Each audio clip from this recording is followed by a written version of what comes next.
The pursuit of beauty has driven humanity to extraordinary lengths throughout history, often at the expense of health, comfort, and even life itself.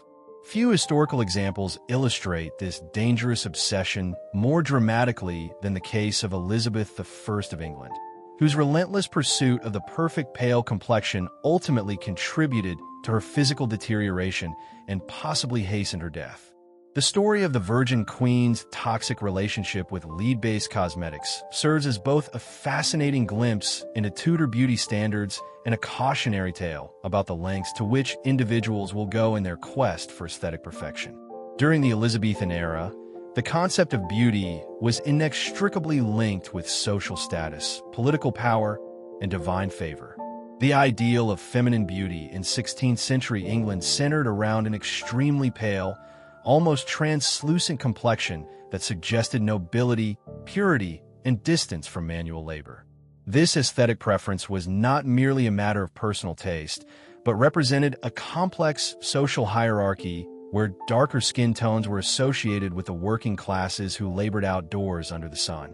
For a monarch like Elizabeth I, whose very legitimacy and authority depended on maintaining an image of divine right and royal superiority, achieving and maintaining this pale ideal became a matter of political necessity as much as personal vanity. The pursuit of this ethereal whiteness led Elizabeth and her contemporaries to embrace a cosmetic product known as ceruse, also called Venetian ceruse or spirits of Saturn. This substance, which would later be recognized by the Guinness World Records as the most toxic makeup ever created, was composed primarily of white lead carbonate mixed with vinegar to create a smooth, paint-like consistency. The manufacturing process was both labor-intensive and dangerous, involving the exposure of lead sheets to acetic acid vapors in closed chambers, creating a white corrosion that was then ground into powder and mixed with various binding agents to create the final product. The appeal of ceruse extended far beyond its ability to create the desired pale complexion. The substance possessed several practical advantages that made it seemingly ideal for the demanding requirements of royal presentation. Unlike other available whitening agents of the period, ceruse provided exceptional coverage, capable of concealing smallpox scars, age spots, blemishes, and other skin imperfections that could undermine a monarch's appearance of perfection. The product also demonstrated remarkable staying power, maintaining its coverage throughout long court ceremonies and public appearances without requiring frequent reapplication. Additionally, ceruse created a uniform, porcelain-like finish that reflected light in a manner that enhanced the wearer's presence and created an almost supernatural luminosity that reinforced the concept of divine monarchy. The application process for ceruse was elaborate and time-consuming, requiring the skills of trained servants and substantial daily investment of time and resources. The lead-based paste was applied in multiple layers, often beginning with a base coat that was allowed to dry before subsequent applications.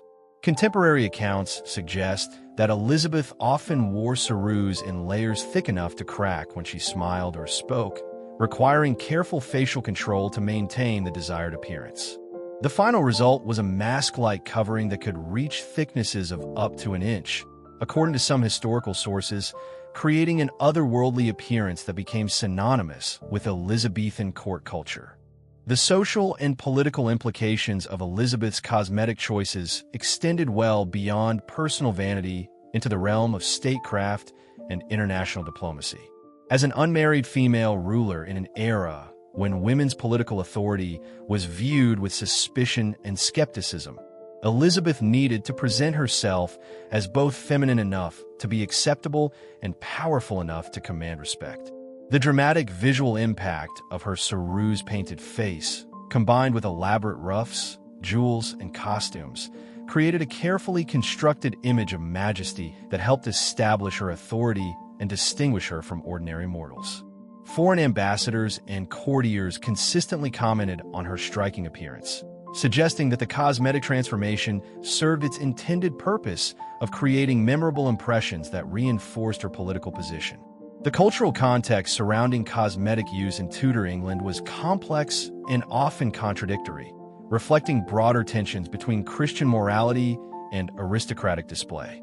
While some religious authorities condemn the use of cosmetics as vanity and deception, the practical demands of court life made such products nearly essential for anyone seeking to maintain social position or political influence. The expense associated with high-quality cosmetics like ceruse also served as a marker of wealth and status, creating a system where the ability to afford toxic beauty products became itself a symbol of social superiority. Elizabeth's personal relationship with cosmetics appears to have been both pragmatic and obsessive, driven by a combination of political necessity and psychological compulsion. Historical accounts suggest that she began using ceruse relatively early in her reign, initially to cover the scars left by a severe case of smallpox that she contracted in 1562. The disease, which nearly killed her and created a succession crisis, left her with permanent skin damage that threatened to undermine her carefully constructed image of perfection. The discovery that ceruse could effectively conceal these imperfections likely contributed to her lifelong dependence on the substance, as she sought to maintain the illusion of unblemished beauty that had become central to her public persona. The daily routine surrounding Elizabeth's cosmetic application became increasingly elaborate as she aged and required more extensive coverage to maintain her desired appearance. Teams of servants were employed specifically for the purpose of preparing and applying her makeup, creating a complex ritual that could take several hours to complete. The process involved not only the application of ceruse, but also the careful arrangement of wigs, jewels, and clothing designed to complement and enhance the dramatic visual impact of her painted face.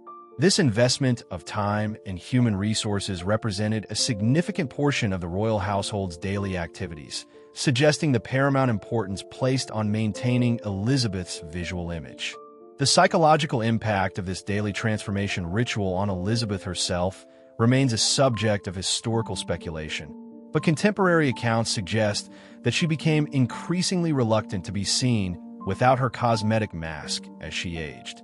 Reports from her later years indicate that she banned mirrors from her private chambers and became agitated when forced to appear in public without adequate preparation time. This behavior suggests a level of dependence on cosmetics that extended beyond mere vanity into the realm of psychological necessity, where the painted face had become essential to her sense of identity and self-worth. The broader implications of Elizabeth's cosmetic choices extended throughout English society, as courtiers and aspiring nobles sought to emulate the royal style. The fashion for extreme paleness and heavy makeup spread throughout the upper classes, creating a market for toxic cosmetics that affected thousands of individuals beyond the queen herself. This cultural phenomenon demonstrates how royal beauty standards could influence entire populations, spreading dangerous practices through social emulation and competitive display. The normalization of toxic cosmetics in Elizabethan society created a public health crisis that went unrecognized for centuries, as the slow-acting nature of lead poisoning made it difficult to establish clear causal relationships between cosmetic use and health problems. The physiological effects of prolonged lead exposure through cosmetic use represented one of the most insidious health threats of the Elizabethan era, operating through complex biological mechanisms that were completely unknown to 16th century medical practitioners. Lead, in its various chemical forms, poses particular dangers to human health because it mimics essential minerals in the body's biochemical processes while simultaneously disrupting normal cellular functions. When absorbed through the skin, lead particles enter the bloodstream and accumulate in various organs, particularly the bones, brain, kidneys, and liver, where they interfere with critical biological processes and cause progressive damage over time. The absorption of lead through dermal contact, while generally slower than ingestion or inhalation, becomes particularly dangerous when the substance is applied repeatedly over large surface areas and extended periods. In Elizabeth's case, the daily application of ceruse over decades created optimal conditions for chronic lead exposure, as the acidic vinegar component of the mixture likely enhanced skin penetration and increased the bioavailability of the toxic metal. The thickness of application, sometimes reaching an inch in depth according to contemporary accounts, meant that significant quantities of lead remained in contact with her skin for extended periods, maximizing absorption potential and cumulative toxicity. The neurological effects of chronic lead poisoning align disturbingly well with documented changes in Elizabeth's behavior and mental state as she aged. Lead preferentially accumulates in brain tissue, where it disrupts neurotransmitter function, damages myelin sheaths, and interferes with normal synaptic transmission. These effects can manifest as memory problems, difficulty concentrating, irritability, mood swings, and increasingly erratic behavior patterns. Historical accounts of Elizabeth's later years describe episodes of explosive anger, periods of deep melancholy, difficulty making decisions, and growing paranoia about potential threats to her safety and authority.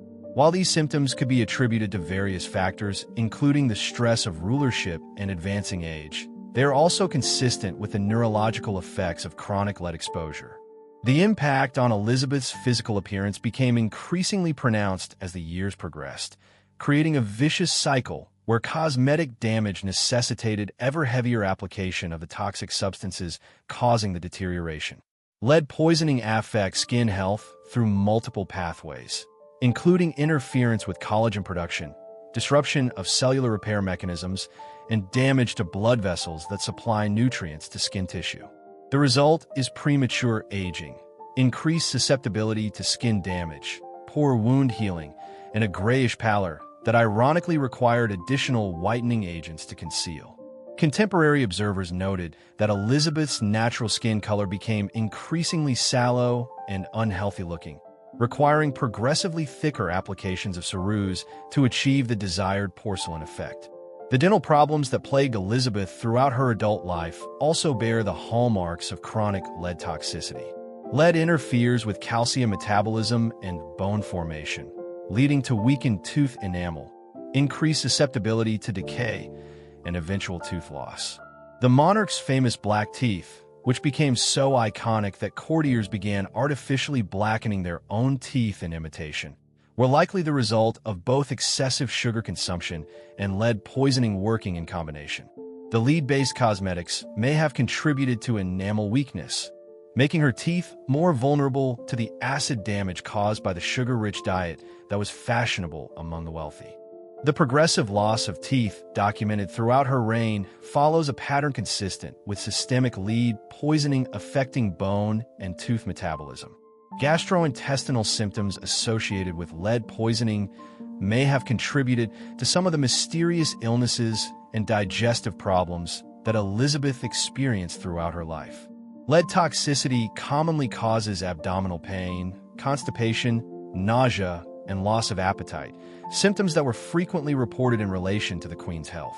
While these symptoms were often attributed to various other causes by Tudor physicians, the chronic nature and progressive worsening of these digestive issues align with the effects of cumulative lead exposure. The interference with normal digestive processes may have contributed to nutritional deficiencies that further compromise her overall health and appearance. The cardiovascular effects of chronic lead exposure present another pathway through which cosmetic use may have contributed to Elizabeth's declining health in her later years. Lead damages blood vessels, interferes with normal circulation, and contributes to hypertension and other cardiovascular problems. The progressive deterioration in Elizabeth's energy levels, frequent fatigue, and difficulty with physical exertion reported in her final decades could partially result from lead-induced cardiovascular damage. The substance's impact on red blood cell formation and oxygen-carrying capacity may have contributed to the pallor and weakness that became increasingly apparent as she aged. The immune system suppression associated with lead poisoning may have increased Elizabeth's susceptibility to infections and illnesses throughout her reign. Lead interferes with white blood cell function and reduces the body's ability to mount effective immune responses, potentially explaining the recurring illnesses and slow recovery times that characterize her later years. This immunosuppression may have created a cycle where illness necessitated heavier cosmetic coverage to conceal the effects of poor health, while the increased cosmetic use further compromised her immune system's ability to fight off infections. The reproductive effects of lead poisoning, while not directly applicable to Elizabeth's case given her unmarried status, provide insight into the broader health implications of cosmetic lead use in Tudor society. Lead toxicity is associated with menstrual irregularities, fertility problems, and complications during pregnancy, effects that may have contributed to the high rates of infant mortality and reproductive problems experienced by women of the aristocratic classes who emulated Elizabeth's beauty practices. The widespread use of lead-based cosmetics among wealthy women may have contributed to demographic patterns and family lineage problems that affected the stability of noble houses throughout the period. The progressive nature of lead poisoning meant that the effects of Elizabeth's cosmetic choices became more pronounced with each passing year, creating an accelerating cycle of physical deterioration that required increasingly desperate measures to conceal. As her natural appearance suffered from the cumulative effects of toxic exposure, she became more dependent on heavy cosmetic applications to maintain her public image. This dependency created a trap where the very substances she used to enhance her appearance were simultaneously destroying the foundation of her natural beauty and health. The lack of understanding regarding lead toxicity in Tudor medicine meant that Elizabeth's physicians were unable to recognize or address the true cause of many of her health problems. Instead of identifying the cosmetic source of her symptoms, court doctors often prescribed treatments that may have further complicated her condition or failed to address the underlying toxic exposure. The absence of effective medical intervention allowed the poisoning process to continue unabated throughout her reign, contributing to the progressive deterioration that characterized her final years. The social pressures surrounding royal appearance meant that Elizabeth had little opportunity to reduce her cosmetic use even if she had understood its dangers. The expectations of court protocol, the demands of public appearances, and the political necessity of maintaining her carefully constructed image created a situation where abandoning her toxic beauty routine was essentially impossible. This constraint demonstrates how social and political factors can trap individuals in harmful behaviors, even when those behaviors contribute to serious health consequences. The final decades of Elizabeth I's reign witnessed an escalation in both the intensity of her cosmetic use and the severity of its consequences, creating a dramatic tableau of beauty's ultimate price that would influence perceptions of vanity and power for centuries to come. As the Queen entered her 60s and 70s, the cumulative effects of decades of lead exposure became increasingly difficult to conceal, requiring ever more elaborate and dangerous cosmetic interventions that created a cycle of dependency and deterioration from which there was no escape. The transformation of England's most iconic monarch from the vibrant young woman who had dazzled Europe with her wit and beauty into a painted specter haunting the corridors of power represents one of history's most tragic examples of self-inflicted destruction in pursuit of an impossible ideal. Contemporary accounts from Elizabeth's final years paint a disturbing picture of physical and mental decline that aligned closely with the symptoms of advanced lead poisoning, though the connection would not be understood for centuries. Foreign ambassadors and court observers noted dramatic changes in her appearance, behavior, and mental acuity that suggested systemic poisoning affecting multiple organ systems simultaneously. The Venetian ambassador Giovanni Scaramelli described her in 1603 as having a face that was very aged and covered with a vast quantity of false hair of diverse colors. More tellingly, he noted that her face was painted in a manner that made it difficult to distinguish her actual features beneath the cosmetic mask, suggesting that the thickness of application had reached truly extraordinary levels. The psychological impact of her deteriorating condition manifested in increasingly erratic behavior that reflected both the neurological effects of lead toxicity and the desperate attempts to maintain control over an impossible situation. Elizabeth's famous refusal to use mirrors in her private chambers during her final years speaks to a profound disconnection between her self-perception and physical reality, a split that may have been exacerbated by lead-induced cognitive impairment. The Queen's insistence on maintaining her grueling schedule of public appearances, despite obvious physical frailty, suggests a compulsive dedication to preserving her image that bordered on delusional thinking, another potential consequence of chronic neurological toxicity. The practical challenges of maintaining Elizabeth's cosmetic routine in her advanced years required an army of servants and specialists who became complicit in what amounted to a slow-motion suicide by vanity. The daily application process had evolved into an elaborate ritual that could take several hours to complete, involving multiple layers of ceruse, rouge made from cinnabar, mercury sulfide, and coal containing lead sulfide around the eyes. This combination of toxic substances created a chemical cocktail that delivered multiple heavy metals directly into her system through dermal absorption, respiratory inhalation of particles, and accidental ingestion from cosmetics applied near the mouth and nose. The economic implications of Elizabeth's cosmetic dependency had grown to staggering proportions by the end of her reign, consuming resources that could have been directed toward more productive purposes. The cost of maintaining her appearance included not only the expensive ingredients for cosmetics, but also the salaries of specialized servants, the constant replacement of damaged clothing and accessories affected by toxic cosmetics, and the medical expenses associated with treating the mysterious ailments that plague her final years. Some historians estimate that the total cost of maintaining Elizabeth's appearance during her final decade may have represented a significant percentage of the royal household budget, demonstrating how personal vanity could become a drain on national resources. The broader impact of Elizabeth's example on English society created a public health crisis that extended far beyond the royal court, as nobles and wealthy merchants sought to emulate the Queen's distinctive appearance through similar use of toxic cosmetics. The fashion for extreme pallor and heavy makeup spread throughout the upper classes, creating a market for dangerous beauty products that affected thousands of individuals. Apothecaries and cosmetic manufacturers profited enormously from this trend, often increasing the lead content of their products to achieve more dramatic whitening effects, unaware that they were essentially selling slow-acting poison to their customers. The medical community of Elizabeth's time proved entirely inadequate to address the health crisis created by cosmetic lead use, lacking both the knowledge to recognize heavy metal poisoning and the authority to challenge fashionable beauty practices. Court physicians focused on treating individual symptoms without understanding their common toxic origin, prescribing remedies that often contained additional heavy metals and further complicated the poisoning process. The absence of effective medical intervention allowed the epidemic of cosmetic-related illness to continue unchecked, affecting multiple generations of aristocratic families who passed down both beauty traditions and toxic exposure patterns to their descendants. The international implications of Elizabeth's appearance became increasingly significant as her physical deterioration affected diplomatic relationships and foreign perceptions of English power.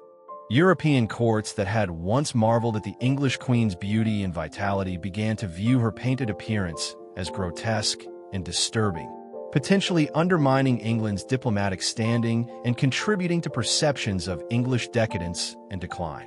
The contrast between Elizabeth's carefully constructed public image and the reality of her physical condition may have encouraged foreign powers to view England as vulnerable, contributing to the political instability that followed her death. The legacy of Elizabeth's toxic beauty regimen extended well beyond her personal tragedy to influence beauty standards and practices for generations to come. The association between extreme pallor and aristocratic status persisted long after the dangers of lead-based cosmetics became known, creating cultural patterns that continued to put women's health at risk in pursuit of social advancement.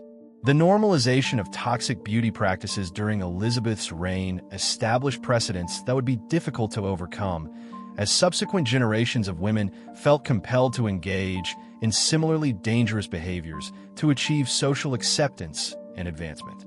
The scientific understanding of Elizabeth's condition would not emerge until centuries after her death, as advances in toxicology and medical knowledge finally revealed the connections between cosmetic lead use and the symptoms she experienced.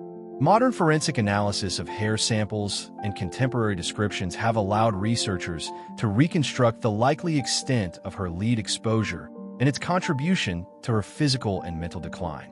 This posthumous diagnosis serves as both a historical curiosity and a cautionary tale about the importance of understanding the long-term consequences of beauty practices and consumer products. The ultimate irony of Elizabeth's story lies in the contrast between her pursuit of eternal youth and beauty and the actual acceleration of aging and deterioration caused by her chosen methods. Rather than preserving her appearance, the lead-based cosmetics she relied upon hastened the very processes she sought to prevent, creating premature aging, skin damage, and physical frailty that required ever more extreme interventions to conceal. The queen who sought to present herself as timeless and unchanging instead became a victim of time's cruel passage, amplified by her own choices. The death of Elizabeth I in 1603 marked the end not only of the Tudor dynasty, but also of an era defined by the dangerous pursuit of impossible beauty standards. Her passing served as a stark reminder of mortality's ultimate victory over vanity, regardless of wealth, power, or determination. The painted mask that had defined her public persona for decades was finally removed, revealing the human cost of a lifetime spent in pursuit of an ideal that proved to be literally toxic. Her story continues to resonate as a powerful example of how cultural pressures, personal insecurities, and the absence of scientific knowledge can combine to create tragic consequences that affect not only individuals but entire societies. The deadly price of beauty that Elizabeth paid serves as a timeless warning about the importance of questioning accepted practices and prioritizing health over appearance, even when social and political pressures seem to demand otherwise.